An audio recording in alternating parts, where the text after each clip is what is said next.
திருச்செந்தூர் முருகனுடைய உற்சவர் சிலை பெரிய நுணுக்கங்கள் இல்லாம ஒரு மாதிரி முழுக்குன்னு இருக்கும். காரணம் என்ன அப்படின்னா, பல நூறு வருஷங்களுக்கு முன்னாடி அந்த சிலை ஆங்கிலேயர்களால கடல் வழியில கடத்தப்பட்டுச்சு.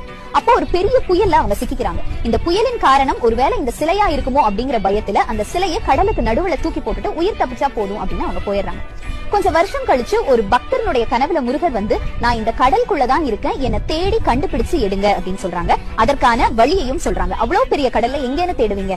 அந்த கடல்ல குறிப்பிட்ட தூரம் போனீங்கன்னா கருடன் மேல வட்டமிடும், அதற்கு கீழே ஒரு எலுமிச்சை மிதக்கும், அதுக்கு கீழே பாத்தீங்கன்னா நான் அந்த கடலுக்குள்ளதான் இருக்கேன் அப்படின்னு சொல்றாங்க. அதே மாதிரி அங்க முருகர் சிலை கண்டெடுக்கப்படுது.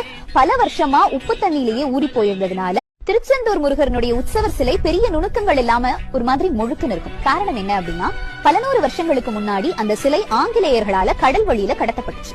அப்போ ஒரு பெரிய புயல்ல அவங்க சிக்கிக்கிறாங்க. இந்த புயலின் காரணம் ஒருவேளை இந்த சிலையா இருக்குமோ அப்படிங்கிற பயத்துல அந்த சிலையை கடலுக்கு நடுவுல தூக்கி போட்டுட்டு உயிர் தப்பிச்சா போதும் அப்படின்னு